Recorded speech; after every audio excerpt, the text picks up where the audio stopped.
Nonz. Fusion names. So, this is an old, thing that I've been trying to get out for a while, this is, first off, congratulations on Nonz, the fusion names. This is the fusion name video that I've been talking about for so long, so, observe while you still can, and shit. Horrible fucking lighting, I know. What if I put it like this?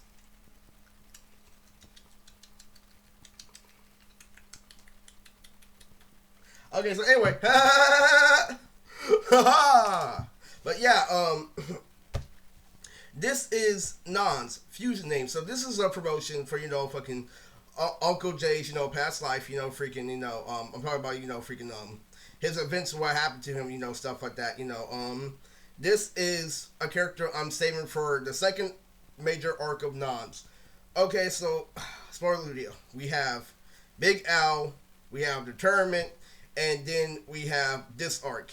So this is a character from this arc that I'm spoiling. But first of all, let me go into what Uncle Stami can do. Uncle Stami, the character from, the Brick House Special, the Brick House Bandit. So this is how Uncle Stami fights. So his running gag is that he's an old man out of his time, but he still comes from an older generation. Therefore, give credit where credit is due. He is very good where it comes to combat. But he's still at a beginner level because, literally, all he did was drink beers all day, play the same video game, but he was already reading. So he's a very fucking funny gag. He's like a running gag about Uncle Tommy, how he lies at the fucking time, fucking, how Uncle Tommy's also freaking perverted and stuff like that. But he's very strong in, he may even be in the manga, but what's crazy is he's really, really, really, really out there where it comes to hand-to-hand ability. Literally. So what happens is literally, he tries to show a whole bunch of people that he can do something, but he's really faking. It would work for nowadays because he's living nowadays, but back in the older generation, it would be low tier for the older generation, really, really low tier, but not too much because he's still smart, So basically, it would be low tier for back then, but it's high tier now, so it's funny as shit. So it's kind of like a Master Roshi fucking kung fu complex, but he's full of shit. And it's how funny. This is how Uncle Stubby fights. So in the scene of the Brick House Bandit, there's gonna be this one scene where he's spinning game to a whole bunch of children and shit, pretending to be cool, where he's really, really freaking old, over 50 years old and shit. So what he does is there happens to be a bar fight, and a guy comes up to Uncle Stami, and Stami Thieves talks to him there you go, Musclehead, you got a problem with that? And this like that, so basically freaking, the guy goes up to Uncle Stami, he's like, I'm gonna eat you alive like a toothpick. He's like, well how so? Well, yeah! What he does is he does this cut for distraction. He does this. He pretends like he's doing a woman's body, Hoya! And he's just that. He's like, huh? And then he does the after image and he kicks you in the balls. That is Uncle Stami. He's a full of shit fighter, but he's hella fucking smart. It's hella fucking funny. And shit like that, oh, my bad, man, literally, I'm really, really sorry, dude, don't try to sucker punch you next time. No, I'm really, really sorry. Then he takes the ball and he tracks it, and then he hits you with the remaining piece, yeah. That is Uncle Stami's fighting style. So, yeah, I had to really, really put that in, just to inform you. So, who is this surprise character? So, before I get into this surprise character, let me go to my Uncle Jay, the minus, in that situation, but, don't talk about it, So this is what he told me when I was younger. The shoes you got to cop if you really want to get hoes is what he told me. These are some Cadillac shoes. He showed me they had a shoe actually called Cadillac. Uncle Jay was really, really phenomenal. In real life, he was up there, but he was up there by force. You see, there's a dynamic, between stuff. You still gotta give credit where credit is due, but then also the journey also matters as well, because that's also why I learned to laugh like Lily. Because I can look back at my life and it was more good than bad because I fought my way through making it more good than bad. Uncle Jay's and Uncle Tommy's was just bad because you know what I'm saying. If they had to compare themselves to somebody, they'd be full of shit, but they really did shit to the naked, not the naked eye in real life. I'm sorry, but that was really, really, really, really impactful. They're still funny though. Take it for what it is. You get what I'm saying. Really, they're positive and negative, but that's how you figure it out. That's how you truly figure out what positives and negatives are. When not only will you give credit where credit is due, but you have a mindset to compete as well. You can really see through stuff like that. So let's go into these are the shoes that Uncle Jay Lily showed me and put on. So I happened to found these on sale. So these are called Hush Puppies. He's like, man, you about to be, man, I can't let you touch these. So back when, literally, I used to help him with stores carrying these CDs, all his R&B CDs, all your shit from the military. Like literally, I would help him out. He's like, man, these are going right here. I'll never let you know about the family secret right here. That's Uncle Jay for you. So Lily, these are hush puppies. These are the hush puppies I bought in memory of Uncle Jay. Pretty nice, right? So I'm gonna create a Nonz character who's based off of, you know, my old relationship with Uncle Jay and the time he took me to see the movie Wallace and Gromit. Me and him have a really, really freaking interesting, you know, story. Not just Tyler Perry and fucking Daddy Daycare. We coming back from movies like, I know you know what's time for. It's Uncle Daycare. He's funny. It used to be fucking terror and shit like that. We would go up to people like literally in the hospital, like literally, and like literally everywhere, fucking like literally, and they'd be like, "Is that your dad?" And like, I'm like, "No, it's my uncle." And then my uncle pop like, "Oh no, I'm his uncle. I'm better than his dad." No. But when it comes to older woman, like literally, I'm like, he's like, "Is that your dad?" He's like, "I'm his uncle. Even better."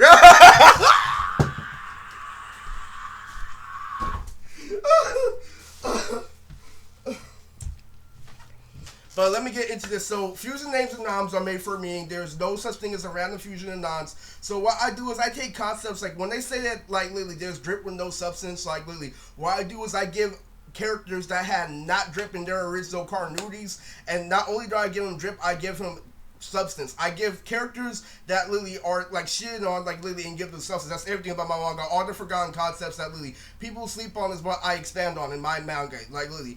And there was this thing where like, they literally took gay concepts like cringe and stuff like that. Like say if there's Nipsey Hussle and Tupac, like if there was a Nipsey Hussle and Tupac, like you have to understand like literally, like if there was a Nipsey Hussle like and Tupac shirt, I think that's pretty gay because they're not even on the same tier list of power level. Now, like, say if Snoop Dogg died and Tupac and Snoop Dogg, like, were like shaking hands instead of like Nipsey Hussle, that would make more sense. You get what I'm saying? But that's what this generation of kids don't get about that. Like, that's a real comparison. And what you think about that? Oh, they stood for the same thing. They had the same meaning, but they weren't as impactful. You get what I'm saying? That's like how you truly make comparisons and comparing Martin Luther King to Gandhi. That's a true comparison. Okay?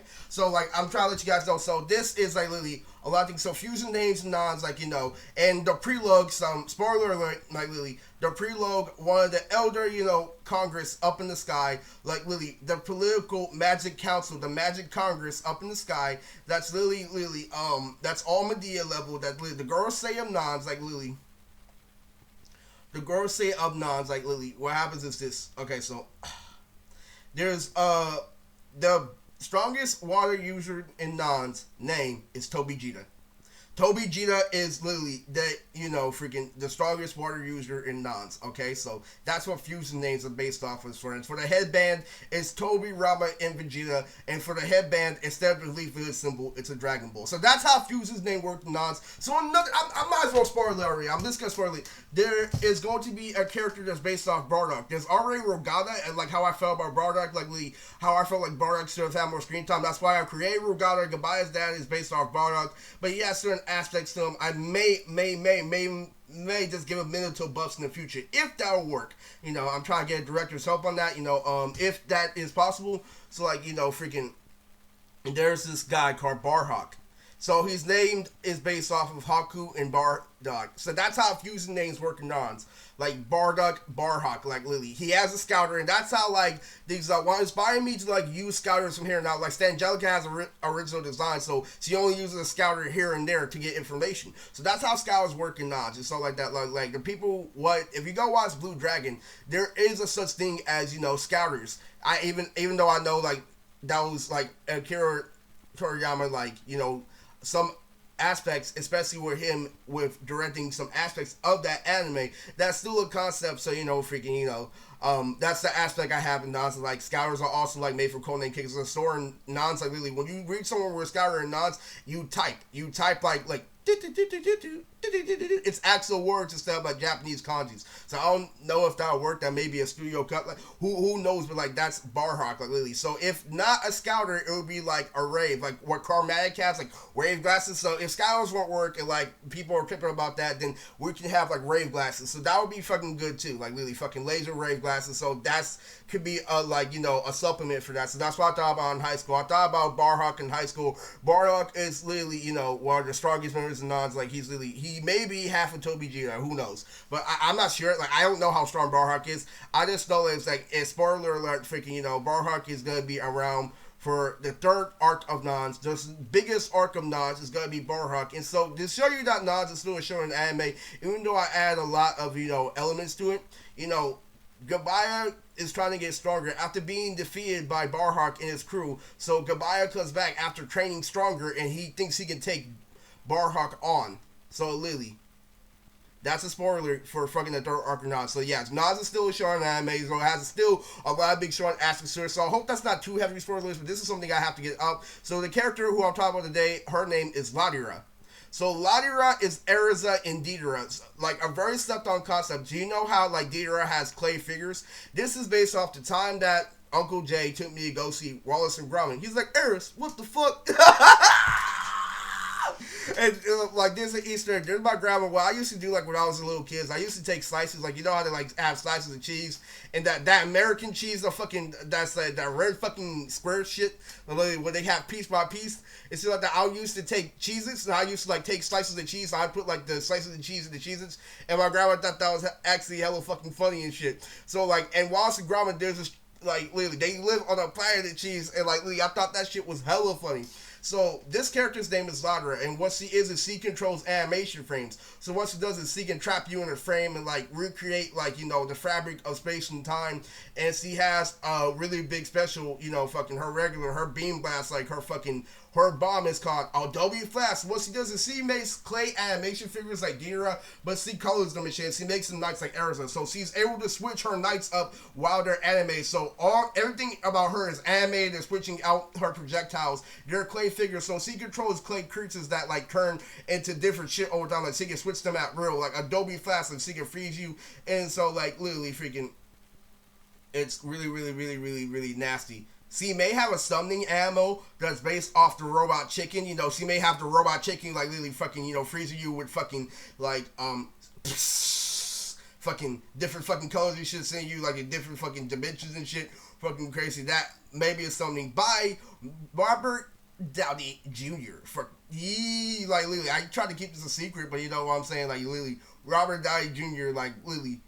Through the grapevine, Lily gave me that idea. I'm like, the robot chicken for freaking stage animation and shit like that. Ooh. But Ladra is Deidara and Erza, you know, freaking. So, like, really making good use of it. And she rides on a clay bird, just like Deidara, but she controls, like, different, you know, freaking. She may have a Gumpy class that's based off Yu Yu Hakusho. Yes, there's a lot of aspects to Ladra. She's for, you know, the second arc of Nonz. So it goes Big Al. And so, you know, let me get this out there. Big Al is going to have a lot of, like, you know, slow progression. You know, the fucking summonings of the monsters don't come into like, don't really fucking come into play like all the time until you're like a sophomore. Like until we're sophomores at least. Until we have like at least got at least 3 arcs of Nonz. You're not gonna see that summoning Pokemon shit on the regular. Just to clarify, so just to let you guys know, it's a really, really, really, really crazy thing going on, fucking, and I'm letting you know that is, you know, covering it, you know, so those are the short aspects that still stay with Nonz. And so